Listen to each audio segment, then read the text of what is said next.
Then the third and last point, which I will not go too deep into, is the complete attainment of shunyata, or emptiness.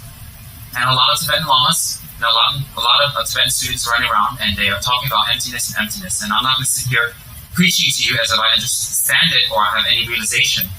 But to make a point simple is the state of shunyata, and understanding it is removing all traces of the wrongly conceived I, the wrongly conceived thought, wrongly conceived self, that it exists in the way we feel it exists, and therefore we have a wrong perception of the way ourselves exist. And because we have a wrong perception, we have grasping arises. When grasping arises, we do many, many, many different types of actions and deeds. That serves to reinforce this wrong type of thinking. Example, very simple example. If one of your enemies, or someone that doesn't like you, jealous of you in office, tells you, Mr. or Mrs. So-and-so said this about you, and you're very angry and you're very upset, and every time you look at that person, it builds up in you more and more and more. You don't go and check it out. And then office workers, when they talk or they converge or they get together, you feel perhaps that this person said negative things about you to them also, and that they're gossiping and talking about you. And it builds up more. You become uncomfortable. You become insecure. You become very, very, very paranoid. So everywhere, every place, you feel that people are talking about you, and they're saying negative things about you. And you don't investigate, you don't check, or you don't approach it, and you don't kind of do something about it if something can be done. And we build on it. And so what happens is that we react back negatively. We start fighting. We become defensive. And maybe it costs us our jobs. Maybe it costs us friendship that shouldn't have cost us the friendship. Whereas if we actually investigate it and talk and maybe approach the person kindly and ask what's going on and maybe make them happy, that they'll say to you, oh, I didn't say that. I didn't say that at all.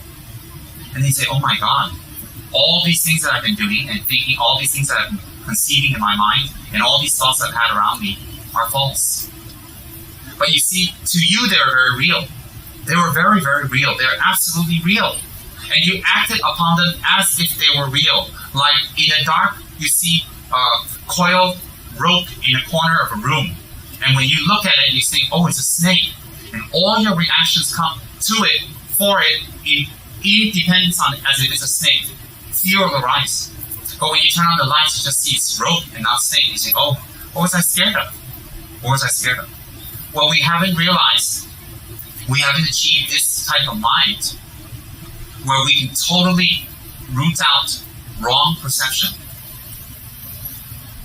Then we experience this in life again and again and again.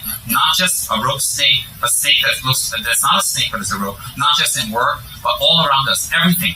And the degree of paranoia we have, the degree of unhappiness we have, the degree of unsettledness we have, the degree of how we're not able to let go, how we're not able to be kind to others, how we're not able to let other people win, the degree of how strong we're attached to our mind that we need to be right, shows you how incredibly built up our personal projection is.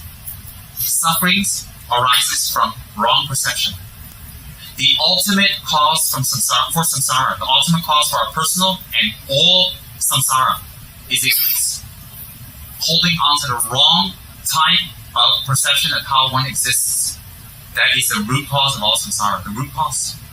So that's why most of the tantric deities, whether it be Lord Yamataka, the great goddess Vajrayogini, or Hiruka Chakra Samvara, whichever Kala Chakra, whatever these great tantric deities you will see, they're depicted as fierce, not because they're angry, but they're quick and fast in wanting to remove the cause of samsara. And usually under them, under their feet, you'll see stepping on and subjugated are different types of deities or animals or spirits or demons that are actually not what they look like, but emanations of the purified mind of that deity. So let's say that deity, when they were an ordinary being, was very angersome, or they had a very self-cherishing mind, strong one. Well, if they become enlightened, one method is they step on a snake to represent this hatred. that when they step on the snake, it's not an actual real snake that they're harming. They're thinking, well, they're Buddhas, why would they harm sentient beings? It's not that. It's that it represents that when they step on the snake, they overcome all types of anger and hatred. In the case of the great Hayagriva deity with 8 legs, 6 arms, 3 faces, he steps on 8 snakes. Has a lot of symbology, but mostly about destroying anger. So what happens is Vajragini or Yamataka, they step on desire and are grasping at desire. It is represented like that. And they also step on high-level gods.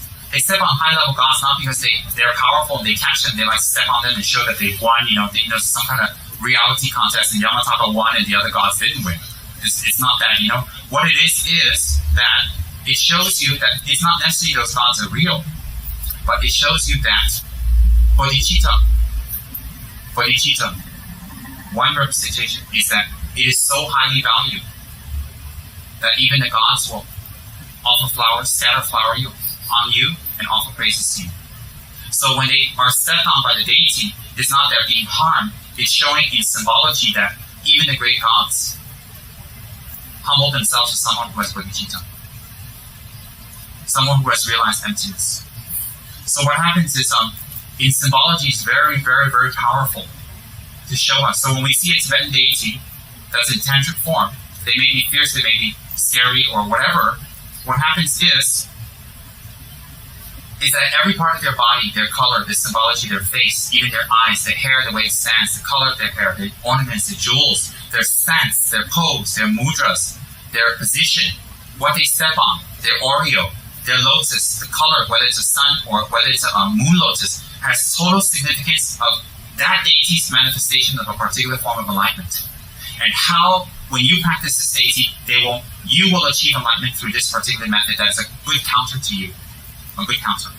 So like that, each deity carries accoutrements and weapons or hand objects or step on certain things that when you see it, it is actually a message or symbology to you that if you practice this deity, through this method, you will achieve enlightenment. You will achieve enlightenment. So in order to practice Tantra, you will have